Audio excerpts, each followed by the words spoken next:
ہمارے سامنے کوئی ماب لنچنگ کا واقعہ لا کر دہشت پیدا کی جائے اور ڈرایا جائے، اگر تو بھی اللہ اللہ کرے گا تو دیکھ جس طرح اس کو رسی سے باندھ کر کے مار دیا گیا، تیرا بھی حشر ایسا ہی ہوگا۔ ان کتوں کو صرف اتنا کہہ دو اگر تم مارتے ہو تو کوئی فرق نہیں پڑتا، اس لیے کہ میری تاریخ میں بلال حبشی بھی موجود ہے، خبیب ابن عدی بھی موجود ہے۔ ہمیں بچپن سے سکھایا گیا ہے، حسین ابن علی نے اپنے شہزادوں کو کربلا میں اتار کر کے پوری امت کو یہ درس دیا ہے، ٹکڑے ہو جائیں تو برداشت کر لو، میرے مصطفیٰ کی شریعت پر آنچ آنے نہ دینا۔ یہ عزم، یہ حوصلہ، یہ استقامت رہے۔ آج جو میں بات عرض کر رہا تھا، ہو یہ گیا ہے کچھ لوگوں کو چاپلوسی کی پالیسی کہ کسی کو راضی کرنے کے لیے لوگ اس قدر گر جاتے ہیں کہ انہیں یہ بھی یاد نہیں رہتا وہ خود تھے کیا۔ ایک بات یاد رکھیں، انسان سب سے زیادہ گر جاتا ہے اس وقت جب انسانوں کو راضی کرنے کی کوشش کرتا ہے۔ صوفیہ اکرام فرماتے ہیں جب تک اس کے اندر سے یہ ہوس نہیں جائے گی وہ اللہ کی بارگاہ میں مقامات نہیں حاصل کر سکتا۔ انسانوں کو راضی کرنے کے لیے جو جی رہا ہے، فلاں راضی ہو جائے، فلاں راضی ہو جائے، کبھی سیٹھوں کو راضی کرو، کبھی نیتاؤں کو راضی کرو، کبھی پولیس کو راضی کرو۔ دنیا میں کتنے ہیں جس کو تم راضی کرتے رہ جاؤ گے؟ اسی لیے رب نے فرمایا فَلَا تَخْشَوْهُمْ وَخْشَوْنِي، ان سب سے مت ڈرو، مجھ سے ڈرو۔ اللہ کا حکم ہے، ایک ذات سے تم خوف رکھو گے، اللہ ساری خوف تمہارے دل سے نکال دے گا۔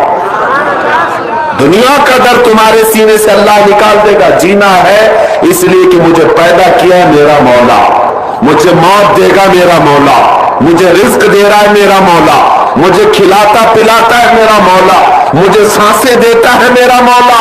جب سب کچھ وہی دیتا ہے، موت بھی وہی، حیات بھی وہی، تو ڈرنا بندوں سے کیوں ہے؟ اور مجھے یہ بتاؤ تمہارے ہر عمل کی سزا اور جزا دینے والا کون ہے؟ اب میں چند سوالات کرتا ہوں، تمہاری زبان سے ایک ہی لفظ آئے گا، آج کی رات ہے، کیونکہ میں ابن ماجہ شریف کی حدیث پوری آپ کے سامنے نہیں پڑھا۔ حضور پاک صلی اللہ علیہ وسلم فرماتے ہیں آج کی رات اللہ رب العزت آسمان اول پر اجلال فرماتا ہے اور بندوں کو پکار کر یہ کہتا ہے اللہ مستغفرین فاغفر لہ، کوئی ہے جو مجھ سے بخشش مانگے تو میں اسے بخش دوں، کوئی ہے جو بیمار مجھ سے شفا مانگے میں اسے شفا دے دوں۔ آج کی رات رب تعالیٰ خود بندوں سے فرما رہا ہے تمہارا تعلق آج اللہ سے اتنا جڑ جائے، اس لیے میں آپ سے سوال کرتا ہوں تمہیں تمہاری ماں کے پیٹ میں رزق کون دیتا تھا؟ تمہیں تمہاری ماں کے پیٹ سے باہر آنے کے بعد ماں کے سینے میں خون کو بدل کر دودھ بنا کر رزق کس نے بنایا؟ تمہارے بچپن سے لے کر جوانی آ گئی یا بڑھاپے تک تمہیں مفت بغیر کسی معاوضے کے سانسیں کون دیتا ہے؟ یہ پوری زمین کس کی ہے؟ یہ آسمان کس کا ہے؟ یہ کائنات کے سارے اشیاء کس کی ہے؟ جب تمہاری زبان پر اللہ اللہ ہے، پھر میں آپ سے پوچھتا ہوں ہماری زندگی کا طریقہ بھی یہی ہے، جب تم پیدا ہوئے تھے ماں کی گود سے تو سب سے پہلے تمہیں نہلا دھلا کر کے لایا گیا تھا مولوی صاحب کے پاس یا کسی صالح بندے کے پاس، اور کیا کہا گیا تھا کہ اس کے کان میں کیا پڑھو؟ سب کو پتا ہے سب سے پہلے تمہارے کان میں جو جملہ آیا وہ کیا تھا؟ اللہ اکبر۔ کون سا جملہ تمہارے کان میں آیا؟ زور سے، پیچھے والوں کے میں کیوں کہہ رہا ہوں آپ کو توجہ، میں اس طرح بلوانے کا عادی نہیں۔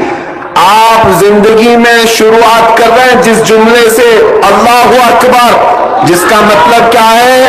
اللہ سب سے، اللہ سب سے، اللہ سب سے بڑا ہے، یہ سب سے پہلا جملہ میرے کان میں آیا، تمہارے کان میں آیا۔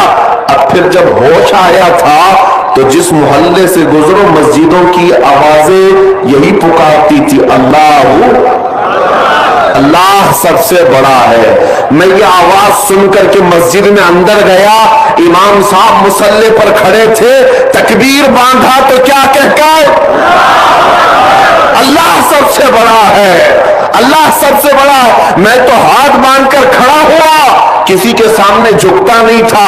امام نے یہ کہہ کر کے جھکایا, اللہ ہو. امام نے کیا کہا, اللہ اکبر کہا, میں جھک گیا, اٹھا.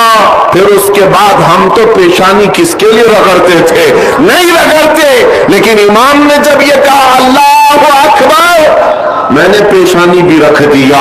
عزیزان گرامی, کیا تمہیں احساس ہے, میں ہاتھ باندھ لیا اللہ اکبر پر, سر جھکا لیا اللہ اکبر پر, پیشانی ٹیک دیا اللہ اکبر پر, میرے سارے اعمال اللہ اکبر پر, حتیٰ کہ وقت آیا میری موت کا, جب سانسیں رک گئی, کفن پہنا دیا گیا, جنازے میں لا کر رکھ دیا گیا, امام جنازے پر آ کر کھڑا ہوا, صفیں لگ گئی, امام نے رکعت باندھی, کیا کہہ کر, میں دنیا میں آیا تھا اللہ اکبر کہہ کر کے, دنیا سے جا رہا ہوں تو میری پوری زندگی یہی ہے میرے عزیزو, آپ کی میں کہہ رہا ہوں, ہر مسلمان کی زندگی وہ شروع کرتا ہے اس بات سے کہ اللہ سب سے بڑا ہے, اور دنیا سے جاتا بھی ہے تو یہ اعلان کرتے ہوئے کہ اللہ سب سے, کوئی پرائم منسٹر, کوئی پریزیڈنٹ, کوئی کچھ بھی ہو, کوئی بادشاہ ہو,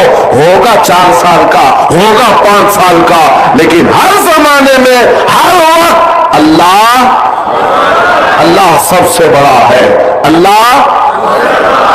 یہ باتیں میں اس لیے آپ کے عقیدے کو مضبوط کرنے کے لیے کہا. اب پہچانو ان لوگوں کو جو یہ کہتے ہیں اللہ بھی ایک ہے, اوم بھی ایک ہے. یہ حالات آ گئے آج میرے عزیزوں. بعض لوگوں کو ایسا لگتا ہے کہ میں ان لوگوں کا سختی سے رد کر رہا ہوں. میاں ذرا عقل سے کام لو. تمہارے سامنے جب کوئی بھی مولوی کا چہرہ ہے, کوئی بھی مولوی کا چہرہ ہے, چاہے میں بھی ہوں, جب تک اللہ اور اس کے رسول کی بات ہو تم سر جھکا دو. یہ میرے مصطفیٰ کی شریعت ہے. حضرت عمر فاروق رضی اللہ تعالیٰ عنہ, میں آپ کو کیوں کہہ رہا ہوں, اس لیے کہ کوئی مولوی صاحب ابھی پورے ہندوستان بھر کا ماحول خراب کیے ہوئے, انہوں نے پتہ نہیں کہاں سے کون سے خواب میں ان کو نظر آیا کہ اوم بھی وہی ہے, اللہ بھی وہی ہے, ملا کر کے اور ثابت کرو کہاں سے ہے. ہندوؤں کی کتاب میں اوم کے جو معنی لکھے ہوئے ہیں اس سے ایسا لگتا ہے کہ اللہ کے بھی وہی معنی ہیں, اوم کے بھی وہی معنی ہیں. تم اپنی شریعت ان کی کتابوں سے ثابت کرو گے, ہماری شریعت میرے مصطفیٰ کی حدیثوں سے ثابت ہوگی. کسی اور دین کی کتابوں کا میرا دین محتاج نہیں ہے. اسلام ثابت کرنے کے لیے کسی بھی دوسرے مذہب کی کتاب کی بالکل ضرورت نہیں. اسلام کے پاس کیا کمی ہے, کون سی دلیل نہیں ہے. پیدا ہونے سے لے کر قبر میں جانے تک کا ہر مسئلہ اگر کسی دین میں موجود ہے تو وہ میرے مصطفیٰ کی شریعت میں. ہم دوسروں کی کتابوں سے یہ ثابت کریں گے اس کا معنی بھی وہی, اس کا معنی بھی وہی ہے. اب میں آپ کو ایک بات بتا رہا ہوں, میں ایک روایت آپ کے سامنے پیش کر کے پھر آگے بڑھتا ہوں. حضرت عمر کا زمانہ